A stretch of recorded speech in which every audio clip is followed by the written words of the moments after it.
দেশের উচ্চ আদালতে ভার্চুয়াল পদ্ধতিতে বিচার কাজ পরিচালনা নিয়ে পক্ষে বিপক্ষে অবস্থান নিয়েছেন আইনজীবীরা। অ্যাটর্নি জেনারেল বলছেন এই ব্যবস্থা সাময়িক এবং বিদ্যুৎ ও জ্বালানি সাশ্রয় নেওয়া হয়েছে। বিপরীতে আইনজীবীদের একটি পক্ষ অনতিবিলম্বে ভার্চুয়াল পদ্ধতি বাতিলের দাবি জানিয়েছেন, অন্যথায় আদালত বর্জনের হুঁশিয়ারি দেন তারা। বর্তমান বৈশ্বিক জ্বালানি পরিস্থিতি বিবেচনায় নিয়ে সুপ্রিম কোর্টের উভয় বিভাগে সপ্তাহের 2 দিন বুধ ও বৃহস্পতিবার ভার্চুয়াল বিচার কাজ পরিচালনার সিদ্ধান্ত হয়, যার প্রথম দিনেই আপত্তি ওঠে আইনজীবীদের একাংশ থেকে। মিছিল হয় হাইকোর্ট প্রাঙ্গণে। এই ব্যবস্থার বিরোধিতা করে বিচার কাজে ধীরগতি, কারিগরি সমস্যা ও দেশে জ্বালানি পরিস্থিতি নিয়ে সরকারের বিপরীতমুখী মন্তব্যের কথা তুলে ধরেন আন্দোলনকারীরা। তারা দাবি করেন, সরকারের পক্ষ থেকে যেখানে বলা হচ্ছে দেশে বড় কোনো জ্বালানি সংকট নেই, সেখানে আদালতের কার্যক্রম সীমিত করা অসামঞ্জস্যপূর্ণ। সরকার থেকে পরিষ্কার বলেছে কোনো জ্বালানি সংকট বাংলাদেশে নাই, সচিবালয় চলছে। আমরা এই গণতান্ত্রিক সরকারকে বিশ্বাস করি, আমরাও মনে করি জ্বালানি সংকট নাই।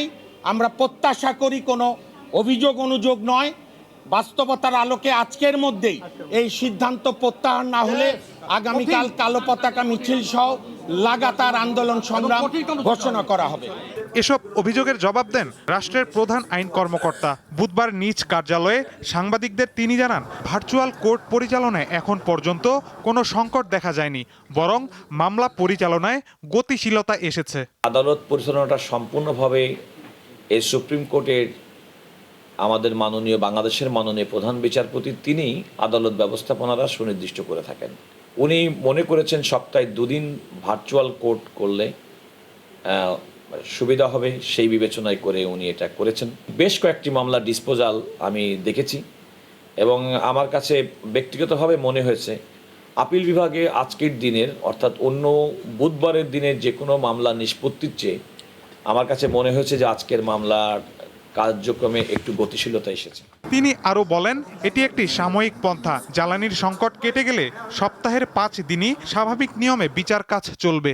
এই ব্যবস্থাটা কিন্তু সম্পূর্ণ সাময়িক, এটা কোনো দীর্ঘমেয়াদী কোনো ব্যবস্থা হিসেবে উনি গ্রহণ করেননি।